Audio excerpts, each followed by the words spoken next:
E aí, pessoal, tudo bem? Vamos lá então, né, para mais uma das nossas aulas.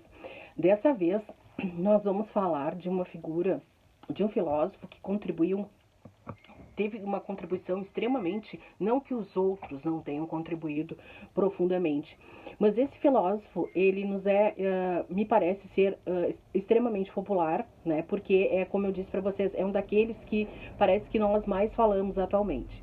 Eu estou falando nada mais, nada menos, né, do que Jean-Paul Sartre. Sartre nasce na França, né, em 1905. A sua principal obra, e como vocês já sabem, né, das nossas aulas, eu costumo falar muito da obra deles, associada com a questão da relação entre o quanto o nosso trabalho, a nossa obra está relacionado com a nossa produção. Né? Então, é aquilo que eu sempre digo para vocês, a nossa vida não está, de certa maneira, desassociada daquilo com que nós trabalhamos. E não poderia ser diferente quando nós falamos nessa figura do Jean-Paul Sartre. O Sartre vai, nesse período, entre 1905 até aproximadamente 1980, quando ele vem a falecer, ter uma vida extremamente intensa, né? Não só uma vida profissional, né? Mas uma vida de seus afetos, né? Como eu costumo dizer, de seus amores. E quando eu falo afetos e amores, estamos falando de família, né? Também, quando eu digo isso, não só de amores que seria de um parceiro, né? Mas sim de família. O Sartre nasce em 1905 e com apenas 1 ano de idade, a mãe dele fica viúva. O que faz com que ele e a mãe, né, tenham de se mudar para a casa do avô. Né? Vocês sabem, imagine em 1905 uma mulher ficar viúva com uma criança nos braços, é uma coisa extremamente difícil, até porque nós sabemos que a inserção feminina no mercado de trabalho, ela é mais tardia, né? E ela é extremamente precária, então ela precisava de o que hoje se chama né, dessa rede de apoio. Eu acho muito interessante hoje em dia quando algumas amigas minhas que optaram por ter filhos, elas dizem, mas tu tens que ter uma rede de apoio. Né? E é isso, né? Às vezes é aquela questão, se não os avós, mas de repente ter uma pessoa uma babá, né, ou uma creche, enfim. O que acontece é que o Sartre vai, então, morar junto com esse avô, que é professor de alemão. Tá? Então, vocês observem que ele já nasce em um espaço extremamente cheio, né? Vamos dizer assim, extremamente relacionado, linkado com a questão da educação. Né? Então, como que vai se dar essa criação desse menino, desse jovem Sartre, Jean-Paul Sartre? Ele vai justamente crescer em meio à literatura, né? Crescer sendo extremamente influenciado pelo avô, né? Que era professor, né? A estudar. E ele, então, segue, né? Vamos dizer assim, por esse caminho. Vou abrir um parênteses. Eu não estou aqui falando do filósofo Pierre Bourdieu, mas uma coisa é muito interessante, né? E eu me autorizo, vamos dizer assim, a falar sobre isso, que é o Pierre Bourdieu, que também francês, ele usa um termo que é trânsfugas e herdeiros. Gente, isso não cai na prova. Isso aqui é só uma reflexão muito importante que eu acho que nós temos que fazer. E o Pierre Bourdieu usa o termo trânsfugas para aquelas pessoas que fazem da educação um instrumento de ascensão social. Né? Eu usei o fundo, né, vamos dizer assim, a massa do bolo da minha tese, foi o Pierre Bourdieu fazendo uma análise entre os estudantes de direito da cidade de Pelotas e os estudantes de direito da cidade de Coimbra, em Portugal, analisando qual era o perfil, né, isso no período de 1960, qual era o perfil, né, desses estudantes. Se eles se relacionavam mais à questão dos trânsfugas, né, ou dos herdeiros, como já disse. Os herdeiros são aquelas pessoas que nascem, né, em famílias que já têm certa tradição, ou seja, na educação, como, e por isso que eu estou fazendo esse parênteses aqui de vocês, né, para vocês, e não só essa figura do Sartre, né, porque quando eu preparava outras aulas, me vinha isso, e eu, será que eu devo trazer a eles ou não? Eu digo, por que eu não, né, por que eu não vou trocar essa ideia com os meus alunos? Então, vejam, ele nasce em uma família em que as pessoas já são professoras, né? Quando eu fazia essa análise mais específica ao curso de Direito, mas pode perfeitamente ser adaptado à medicina, à odontologia, à enfermagem, à engenharia mecânica, né? Vamos dizer assim, à biologia, né? Então, vocês vejam o que eu quero dizer com isso. O herdeiro, ele tem, vamos dizer, eu não vou dizer vantagem, porque eu não acho que isso seja certo, porque senão nós estaríamos taxando as pessoas, tá? Mas ele nasce já dentro daquele meio, entendem? E o trânsfuga, ele vai usar daquela arma para se apropriar daquele meio. Então vocês vejam que eu vou pegar o meu caso por professora. Eu venho de uma família de mulheres que são professoras, tá? Minha família é de Arroio Grande, né? E eu venho de uma família de mulheres que são professoras. Então, quando tu fala aquela questão do métier, tem que preencher a folha de chamada, tem que não sei o quê. Isso quando tu entra na universidade, né? O plano de aula. Gente, esses tempos eu comentava com um amigo meu que ele tem uma aluna que está em estágio docente e a menina estava preocupada porque o plano de aula teria que sofrer algumas alterações no decorrer do semestre. Gente, quem leu o nosso plano de aula que eu mandei para vocês, que eu enviei para vocês, tem uma observação ali embaixo que diz, observação, caso a professora ache necessário, será possível fazer uma alteração no decorrer. O que vai acontecer, eu já vou dizer para vocês, tá? Fiquem alertas, porque eu vou fazer a introdução de mais 2 filósofos aí. Eu não sei se vai ser o Foucault, se vai ser a Simone de Beauvoir, eu tô pensando, tá? Então, só para fechar esse parênteses. O que acontece com o Sartre? O Sartre já nasce nesse espaço, né?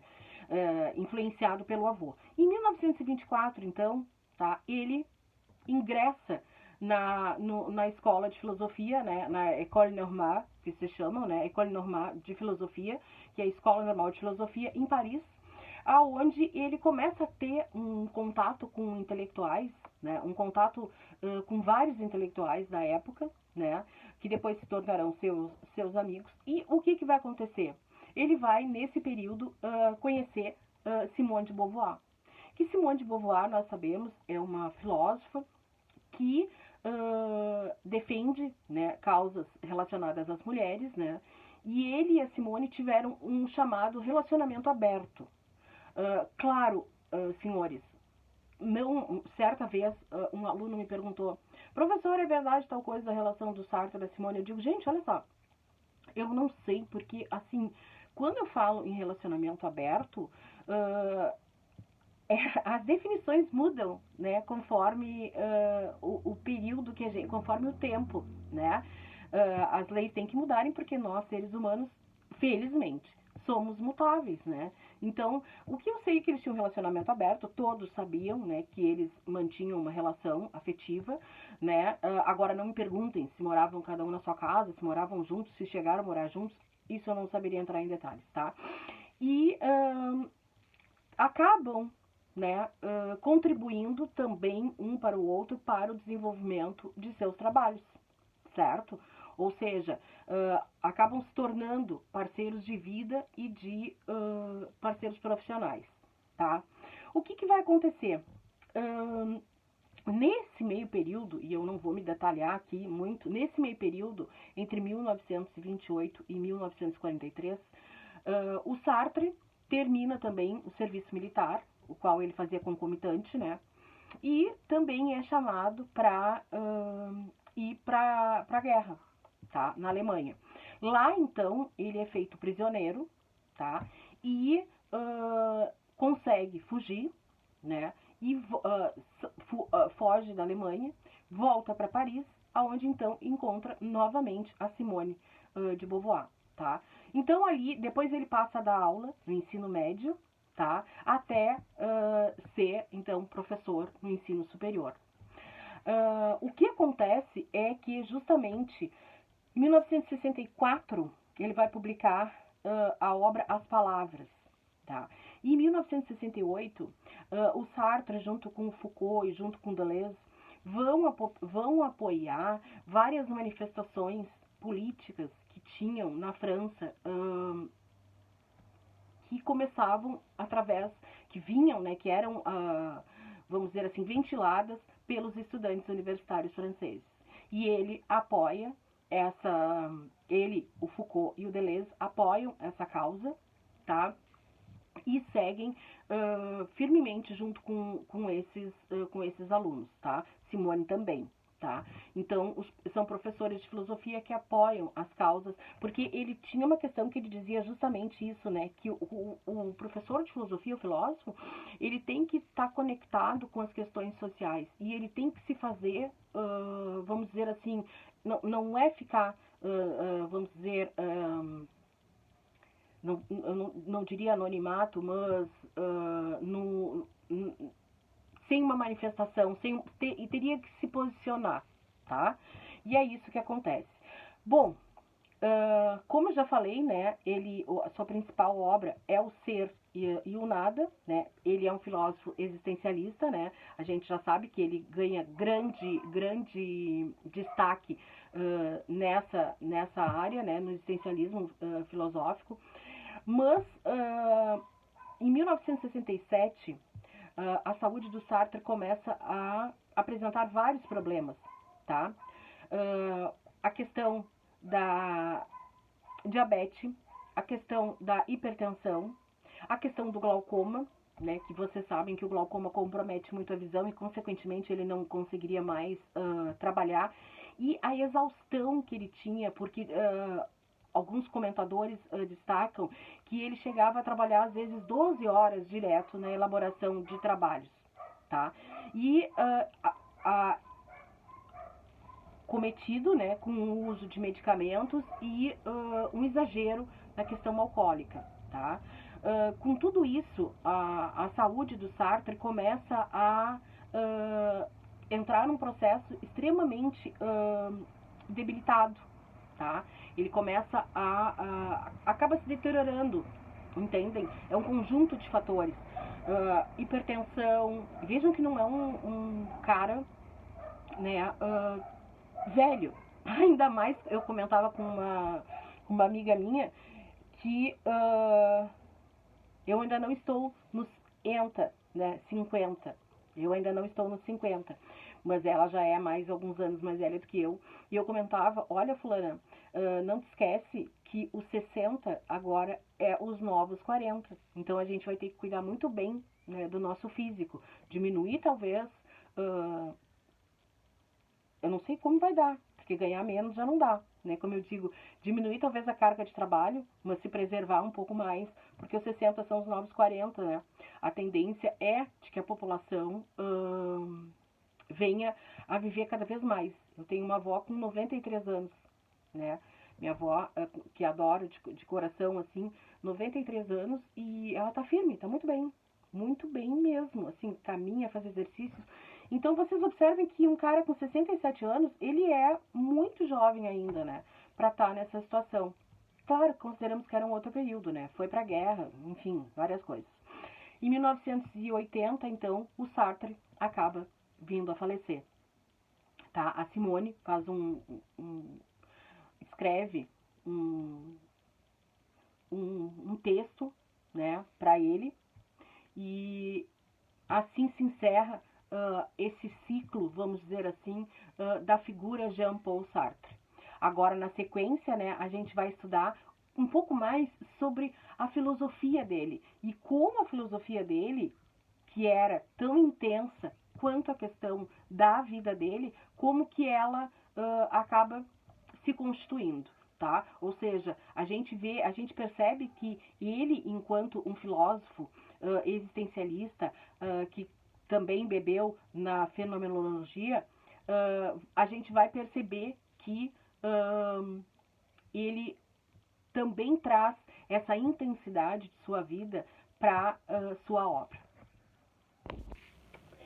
Bom, então quando nós falamos um pouco mais especificamente da obra, né, do Jean-Paul Sartre, fica evidente que a obra dele, né, ela está intimamente relacionada com a questão da experiência vivida, né, da experiência de vida também, né, consequentemente da experiência de vida que ele teve. O Sartre trazia na obra dele, nos trabalhos dele, né, que tinham uma relação, estão, né, caracterizados como existencialistas, né, na linha da filosofia existencialista. Ele trabalha justamente considerando, né, que sim, que o ser humano ele tem uma responsabilidade sobre suas ações e, consequentemente, ele tem uma responsabilidade entre o seu fracasso e o seu sucesso, certo?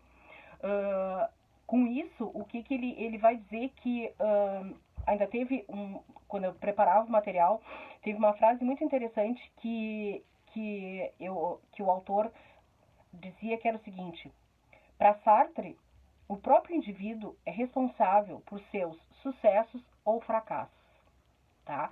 Então, para ele não a linha, né, do existencialismo que ele trabalha dentro da filosofia, e por isso que a gente fala, né, que a filosofia tem tanta relação também com a psicologia, tá?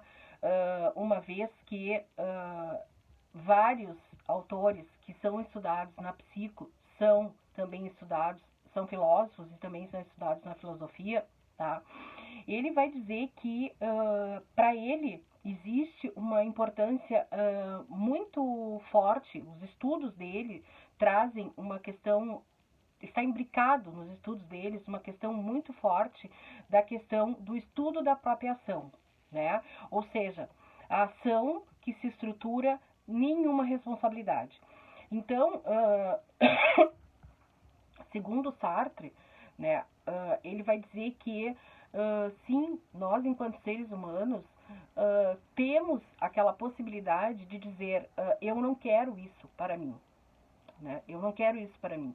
Eu sei de onde eu vim, eu sei o que eu passei, eu sei o que eu fui, mas eu não quero isso para mim.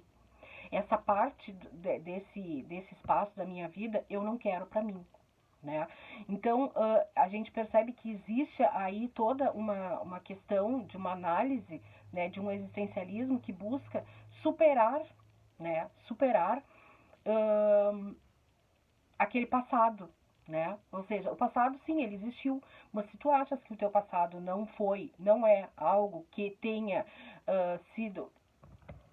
Porque aquilo que a gente... E aí nós vamos beber um pouco no Heráclito, né? Nós não somos os mesmos, né? Quando nos banhamos no mesmo rio. Nem nós, nem o rio, né? Mas o rio, embora ele possa continuar com o mesmo nome, muita água já passou por ali, né? E nós, enquanto seres humanos e seres mutantes, também não somos os mesmos. Então, o mais interessante é que o mote do princípio dele, né? O mote dos estudos dele é em cima de um princípio existencialista da liberdade de escolha, né? Nós somos capazes de escolher aquilo que queremos ou não. Bom, gente, é claro que o nosso objetivo aqui não é polemizar, como eu digo, e não chegar a lugar nenhum, né?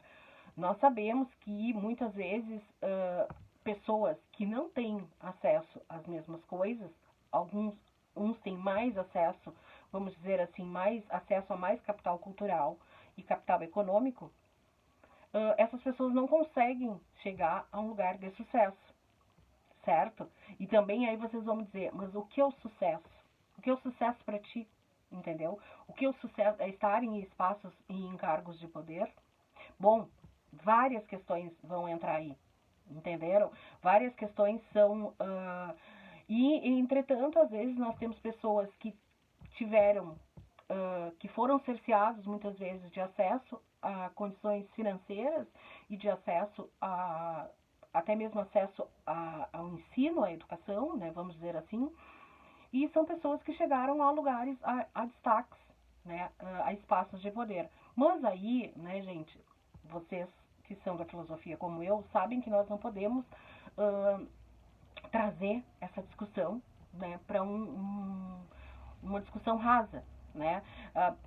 Entram várias questões aí, como a questão do que é poder, do que é sucesso, do que é, né, enfim, né, questões que não é o mote da nossa pesquisa, do nosso estudo agora aqui, tá? Mas o mais interessante é que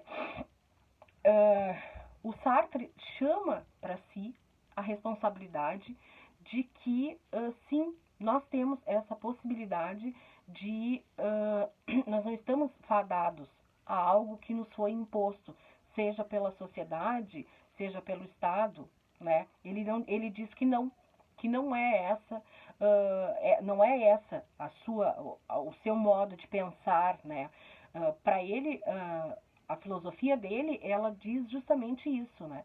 Nós temos, sim, essa possibilidade de mudar, né? E de chamar para nós a responsabilidade de que queremos que tal coisa seja diferente do que era, né? Vamos supor, o passado não era, vamos dizer, auspicioso, não era um passado que a gente considere que fosse interessante, não era isso que eu queria, né? Quantas figuras trazem esse histórico, né? Dessa capacidade, né? Vamos dizer, de mudar, né? O que ele diz é o seguinte: na verdade, essa filosofia dele, resumidamente, né, e de uma maneira muito, assim, vamos dizer, superficial, né? Claro que nós necessitaríamos de um semestre estudando só a vida e obra de Sartre para estudar a questão do existencialismo nele e essa noção de que ele traz de que... Mas o interessante é que ele chama para si e para o cidadão, né, essa questão de sua responsabilidade consigo próprio, né? E às vezes eu fico pensando e me questionando, né? Aonde será que a nossa sociedade precisa um pouco desse viés, né, do Sartre? Quais são as minhas obrigações para comigo mesmo, né? Quem sabe eu chamar para mim a responsabilidade que é minha, né? E quem sabe eu realmente dizer, eu não quero mais isso. E, gente, é muito difícil quando tu diz isso. Eu não quero mais essa situação como ela está e eu preciso largar tais e tais e tais coisas. Ou seja, tu colocar determinados limites para que se inverta, ou seja, tu chamar a tua responsabilidade para ti, né? É muito difícil isso. Bota, por exemplo, assim, a questão de tu ter uma frequência regular de visitas ao médico, né? Que seria o ideal, né? Fazer os nossos check-ups. Para que a gente está fazendo isso? Por uma questão de responsabilidade para ter um sucesso na nossa saúde no futuro, vamos dizer assim, né? Ou seja, manter os nossos estudos em dia. Às vezes a gente não consegue, porque nós temos que dar conta de tantas coisas que nós não conseguimos, né? Ou seja, ter essa ação coberta de uma responsabilidade. Mais ou menos com essa noção, assim, a gente vai... eu vou fazendo esse fechamento, né? E eu paro, às vezes, para fazer uma análise, né?